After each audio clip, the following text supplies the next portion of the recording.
But some monsters don't hide in shadows. They write letters. December 20th, 1968. Benicia, California. A Thursday night, cold enough to see your breath, quiet enough to hear the wind move through the trees along Lake Herman Road. It's the kind of place young couples drive to when they want to be alone. A remote lover's lane where the darkness feels like privacy, where the silence feels like safety. Betty Lou Jensen was 16 years old. David Arthur Faraday was 17. They were high school students, just kids really, parked beneath the vast California sky, unaware that someone was watching them. Unaware that in minutes their names would mark the beginning of something that would terrify an entire region for years to come. The details of what happened next are sparse, brutal and bewildering. Someone approached their car, someone with a gun. David was shot point-blank in the head while still behind the wheel, the bullet entering just behind his left ear. Betty Lou tried to run, tried to escape into the darkness. She made it 28 feet before she was gunned down, 5 bullets tearing through her back as she fled. Both teenagers died there on that cold gravel road, their bodies discovered by another couple who'd come looking for the same kind of quiet evening. The killer vanished into the night, leaving almost nothing behind. No witnesses, no clear motive, no answers. For 7 months, the murders sat in the files of the Solano County Sheriff's Office, unsolved and growing colder by the day. Investigators interviewed David's classmates, checked Betty Lou's friends, pursued the usual leads that go nowhere. The parents of those 2 kids waited for justice that never came. And then, just after midnight on July 5, 1969, it happened again.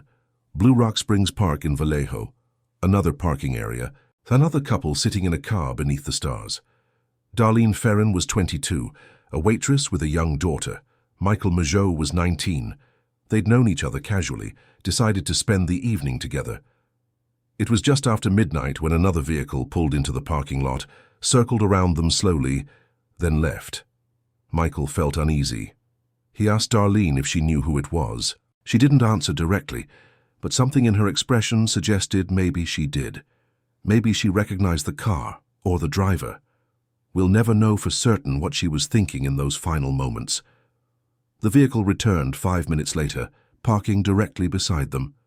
Before either of them could react, a blinding spotlight flooded the interior of their car.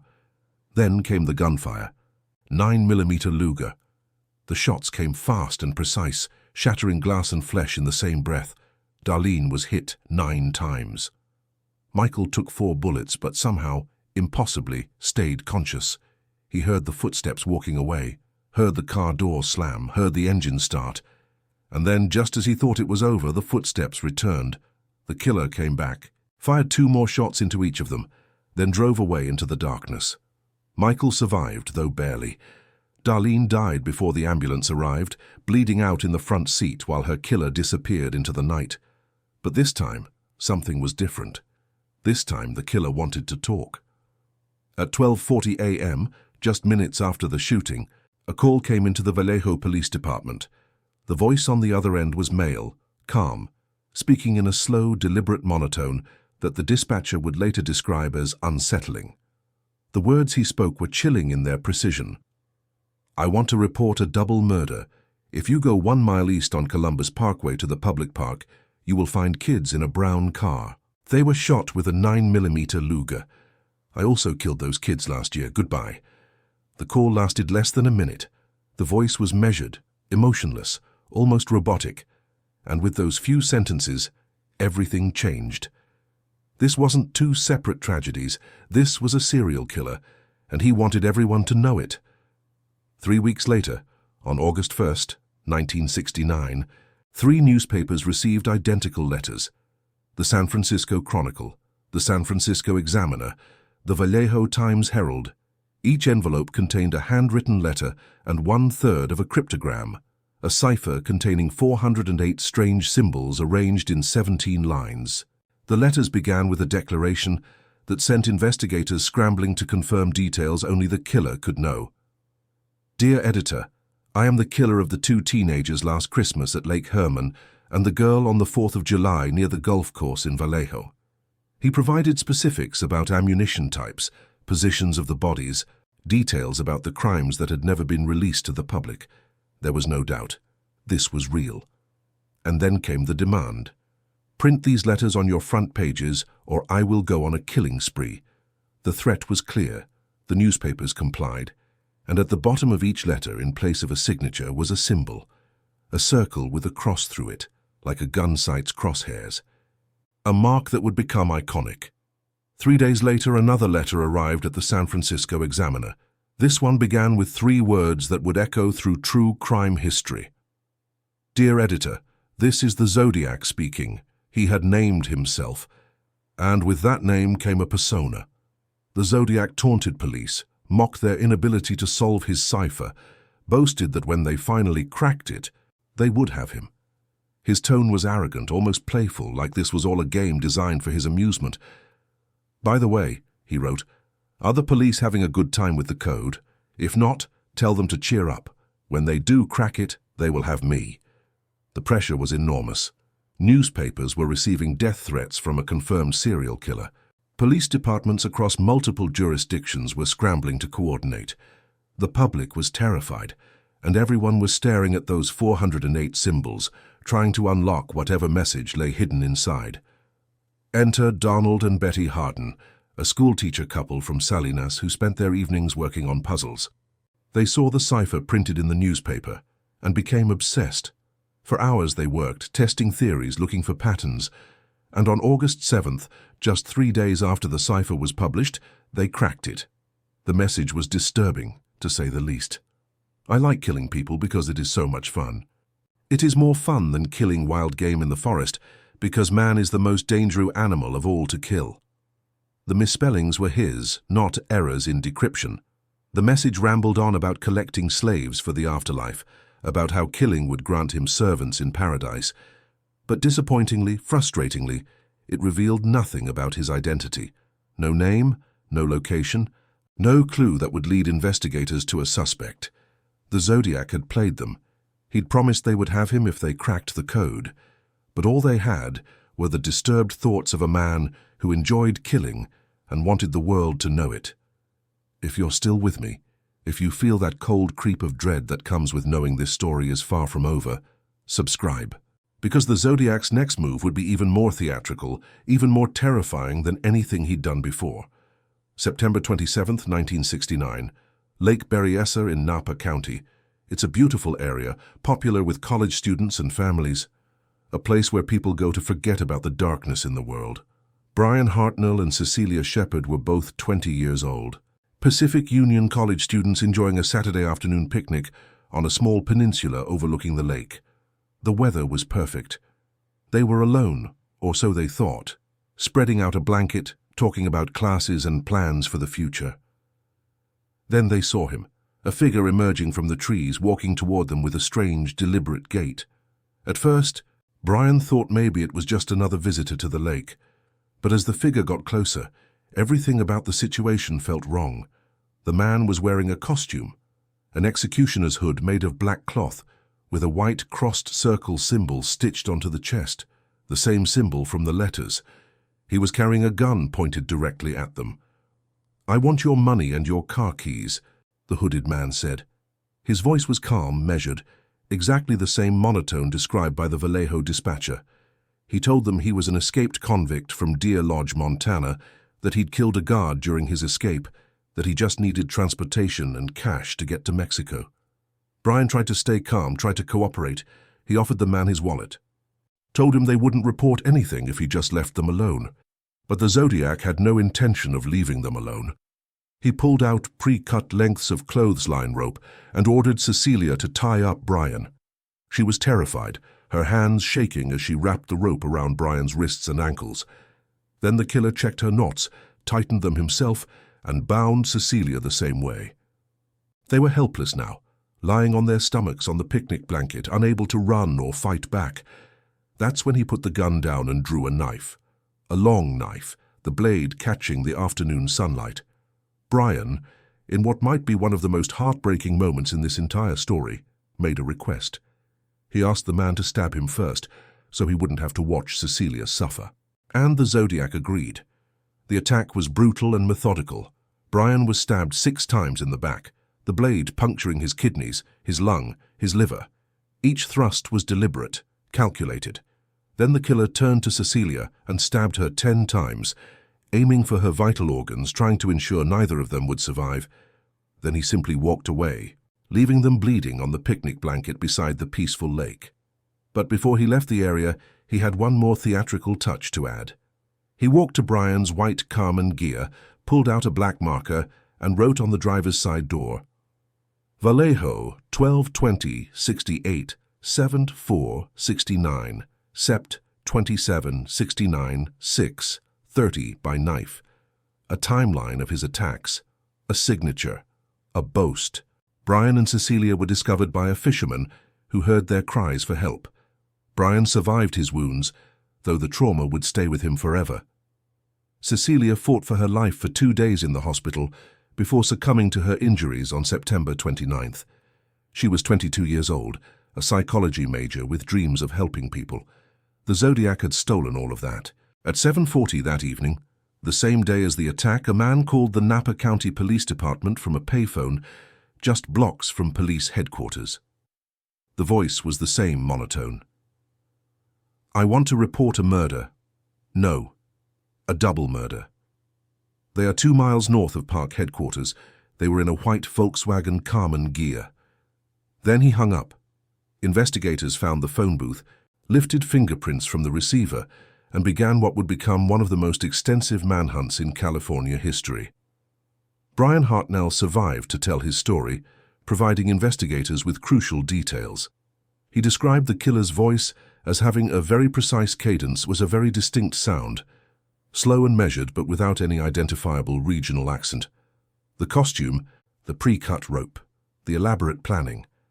This was a killer who prepared meticulously, who thought through every detail, who wanted to control every aspect of the experience.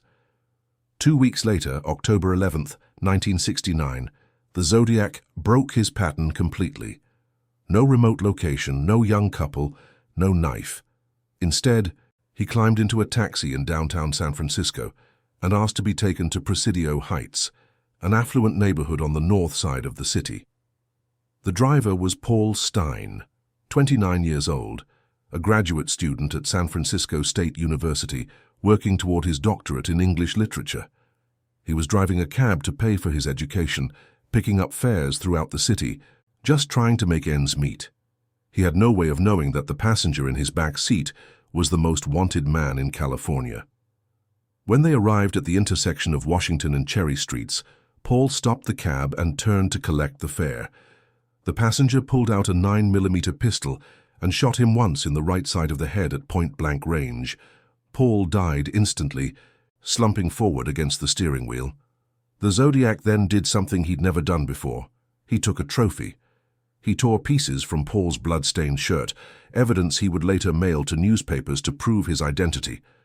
3 teenagers, Lindsay, Rebecca, and her brother, were looking out their window across the street when they witnessed the aftermath. They saw a stocky white man in the front seat of the taxi, leaning over the driver, wiping down surfaces with a cloth.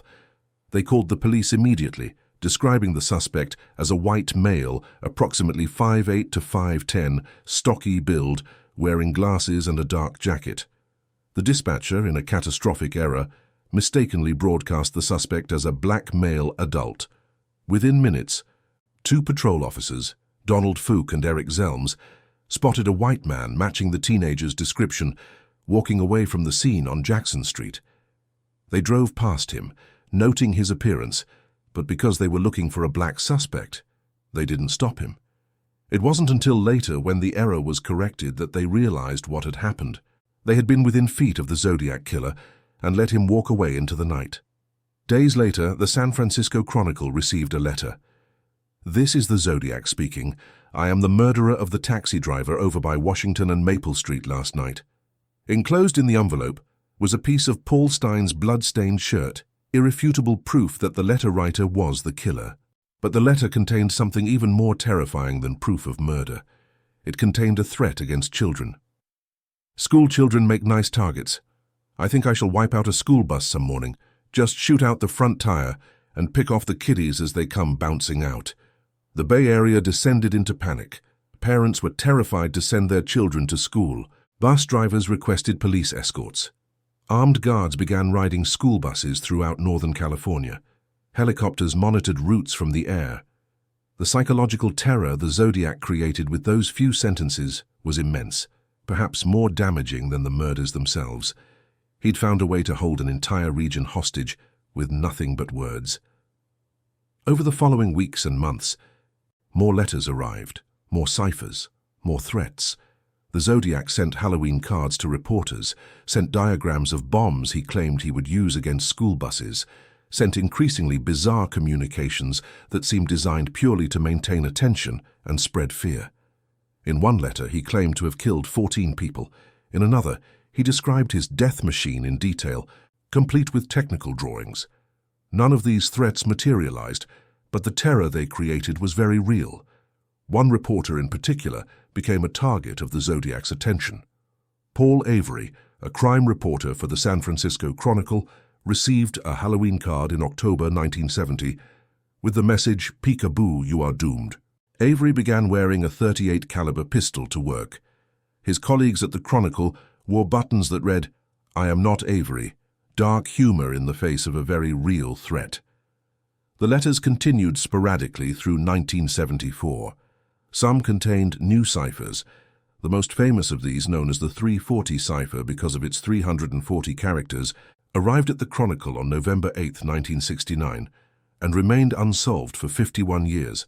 51 years of cryptographers, amateur sleuths, and professional codebreakers trying to crack what the Zodiac had hidden in those symbols. Then, on December 5, 2020, an international team of amateur codebreakers finally solved it. David Oranchak from the United States, Sam Blake from Australia, and Jarl van Eyck from Belgium used specialized software and complex mathematical analysis to unlock the message.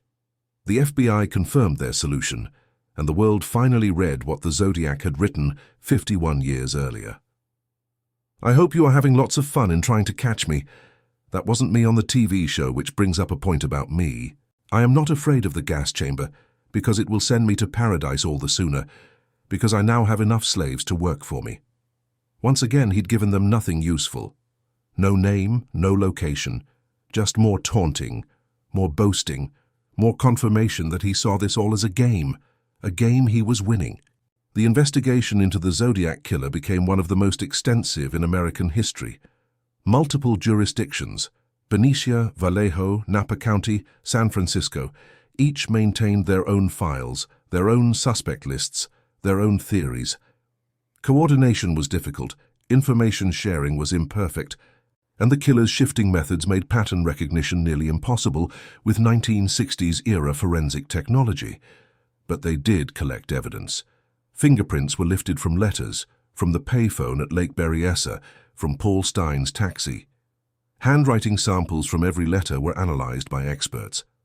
Later, as DNA technology advanced, saliva from stamps and envelope flaps was tested, yielding a partial genetic profile.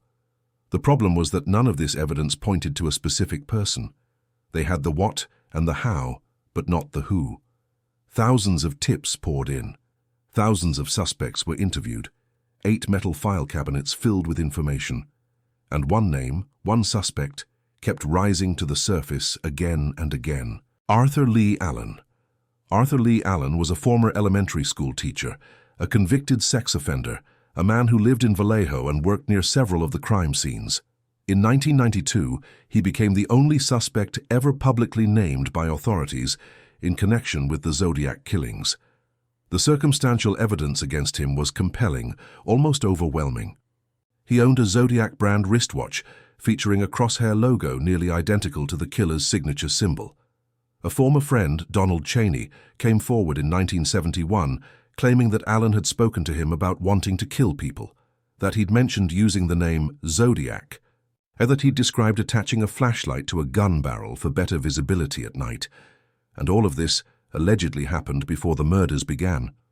Allen had been in the areas where the attacks occurred. He had the knowledge, the opportunity, the apparent motive. In 1991, Michael Mageau, the surviving victim from the Blue Rock Springs attack, was shown a photo lineup.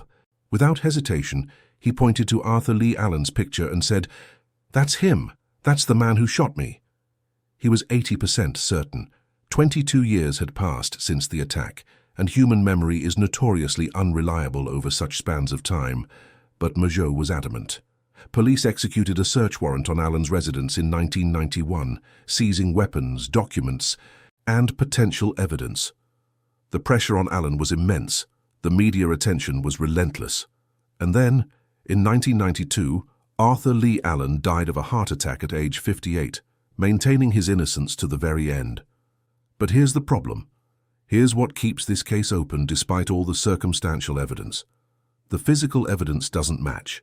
Allen's handwriting didn't match the Zodiac letters. The DNA extracted from saliva on the Zodiac's correspondence didn't match Allen's genetic profile. The fingerprints lifted from crime scenes, and letters didn't match Allen's prints. Witnesses described a man roughly 5'8" with curly brown hair. Allen was 6'1", 241 pounds, and balding. So what do we make of that? Was Arthur Lee Allen a convenient scapegoat, a man who happened to fit some pieces of the puzzle but not all of them? Was he a collaborator, someone who helped but wasn't the primary killer? Or was he simply an unlucky man with poor timing and suspicious hobbies who became the target of an investigation desperate for closure? We may never know. And that uncertainty, that gap between suspicion and proof, is where this case lives.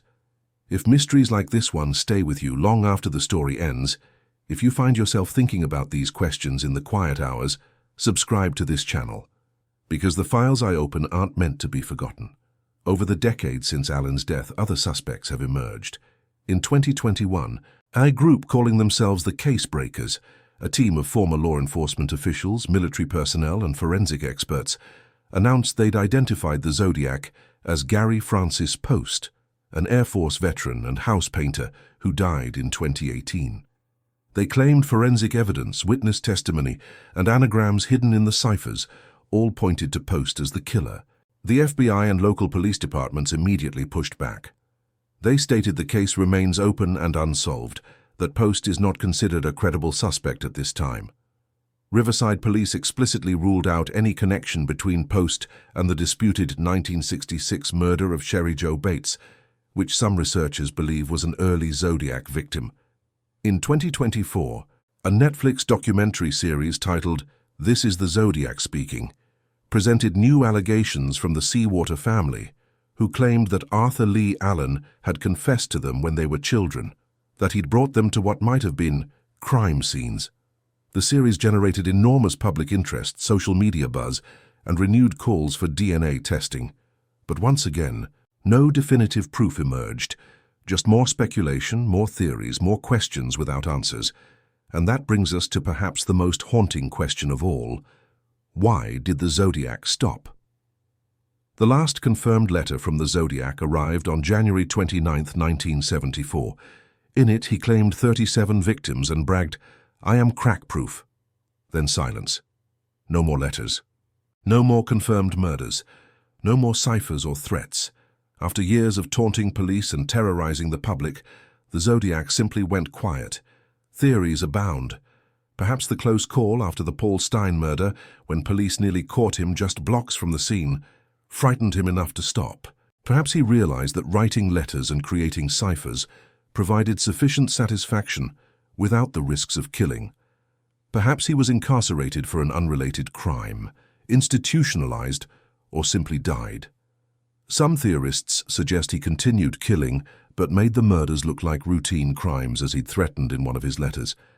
The FBI's National Center for the Analysis of Violent Crime notes that serial killers can and do stop when life circumstances change. Marriage, incarceration, illness, age, death. Any of these factors could explain why the Zodiac's reign of terror ended when it did.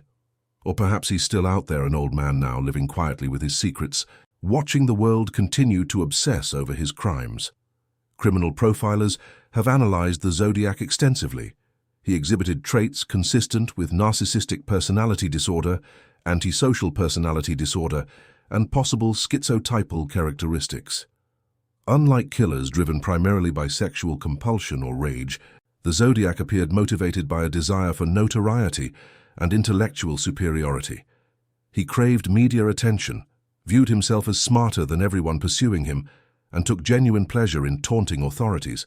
His obsession with cryptic symbols, elaborate ciphers, and numerology suggested paranoid or delusional thinking patterns. The psychological manipulation through his letters, threatening children, creating widespread panic, mocking police incompetence, demonstrated a sophisticated understanding of how to maintain power through fear. He wasn't just killing people, he was terrorizing an entire region, and he was very good at it. As of 2025, the Zodiac case remains officially open with the San Francisco Police Department, the FBI, and multiple California agencies. It was marked inactive in 2004, but reopened in 2007 and continues to receive active attention. Modern forensic techniques, particularly advances in DNA analysis and forensic genealogy, the same methods used to identify and capture the Golden State Killer, offer genuine hope that the Zodiac's identity may eventually be revealed.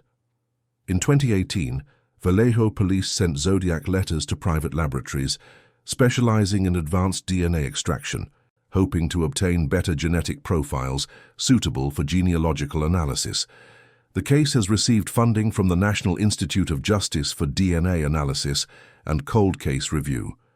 New generations of investigators continue examining evidence, pursuing leads and applying emerging technologies to this decades-old mystery. The confirmed victims of the Zodiac Killer deserve to be remembered not as statistics, but as people. Betty Lou Jensen and David Faraday were high school students looking forward to college, careers, families of their own. Darlene Ferrin was a young mother trying to build a life for herself and her daughter. Cecelia Shepard was a psychology major who wanted to help people. Paul Stine was a graduate student pursuing his doctorate in literature. These were real people with real futures, all stolen by a man who saw them as nothing more than targets in his twisted game. While the Zodiac claimed 37 victims, investigators have confirmed only 7 people were attacked in 4 separate incidents, with 5 deaths. Other murders, including the 1966 killing of Cherry Joe Bates in Riverside and several other unsolved cases from the 1960s, have been speculatively linked to the Zodiac, but never definitively confirmed. More than 55 years have passed since that cold December night when Betty Lou Jensen and David Faraday were murdered on Lake Herman Road. More than 5 decades since Paul Stine picked up his last fare. And still we have no definitive answers, no name to attach to the crossed circle symbol, no face to put with that monotone voice, no closure for the families who've spent lifetimes waiting for justice. The Zodiac Killer's symbol, that circle with a cross through it, has become synonymous with unsolved mystery itself. Some believe it represents a gun sight's crosshairs. Others think it's a Celtic cross or an astrological calendar. Some suggest it was simply the logo from his Zodiac brand watch. The truth is, we don't know, and that's perhaps the most frustrating part of this entire story. We don't know anything for certain. Not his identity, not his motivation, not his fate. What we do know is this. Somewhere out there the answer exists. Either the killer is still alive, an elderly man carrying the weight of his crimes, or he's dead, and the truth died with him. Either way, the evidence remains. The fingerprints, the DNA, the letters, the ciphers. And as technology advances, as forensic science evolves, the chances of finally solving this mystery grow stronger. The families of the victims continue their wait. Brian Hartnell and Michael Mageau carry the physical and psychological scars of their encounters with the Zodiac. The investigators who've devoted years of their lives to this case continue pursuing leads, refusing to let it fade into history. And the public, people like you, listening to this story right now, continue to be fascinated by the mystery, drawn to the puzzle, compelled by the unanswered questions. Because that's what the Zodiac understood better than most killers. He understood that mystery is powerful, that fear is contagious, that notoriety once achieved becomes permanent. He wanted to be remembered, and in that goal at least, he succeeded completely. But here's what I want you to remember. The Zodiac Killer, whoever he was, whatever his name might be, is not the hero of this story. He's not some brilliant mastermind who outwitted everyone. He's a murderer who got lucky. He killed 5 people, terrorized thousands more, and disappeared before modern forensic science could catch him. That's not genius. That's just timing and circumstance. The real story here isn't about him. It's about the victims who lost their lives, the survivors who found the strength to continue, the investigators who refused to give up, the families who've waited decades for closure, the ordinary people who were thrust into extraordinary circumstances and responded with courage, resilience, and grace. Every town keeps a secret. Some just bury it deeper than others. The Bay Area buried this one for over 50 years, and it still hasn't been fully unearthed. But secrets have a way of surfacing eventually. Evidence doesn't disappear, it just waits. And somewhere in those 8 file cabinets, somewhere in the DNA samples and fingerprint records, somewhere in the thousands of pages of investigation files, the truth is waiting to be discovered. The hunt for the Zodiac continues, and perhaps someday soon justice will finally catch up to him. Perhaps a genealogical match will identify a suspect. Perhaps someone will come forward with information they've kept secret for decades. Perhaps a cold case investigator will notice something everyone else missed. Or perhaps the mystery will remain unsolved, a permanent fixture in the landscape of American true crime. But even if we never learn his name, even if the Zodiac's identity remains forever hidden, the case still teaches us something valuable. It reminds us that evil is real, and sometimes it wears a mask. That justice is not always swift or certain, that some questions may never be answered, and that the people who matter most in these stories aren't the killers who commit the crimes, but the victims who suffered, the survivors who endured, and the investigators who refused to let the trail go cold. This is the Midnight File. And some files, once opened, never truly close. They stay with you in the quiet moments, in the dark hours, whispering their questions into the night. If stories like this haunt you too, if you understand that the search for truth is more important than the darkness that tries to hide it, then stay with me. Subscribe. Because the next file may be darker still, and someone needs to tell these stories. Someone needs to remember. The Zodiac Killer walked away into the night 56 years ago, but we're still here, still searching, still refusing to forget. And that perhaps is the real ending he never anticipated. He thought he was crack-proof. He thought he'd won. But the story isn't over yet. Good night. And remember, the truth is always worth searching for, even when the darkness tries to hide it.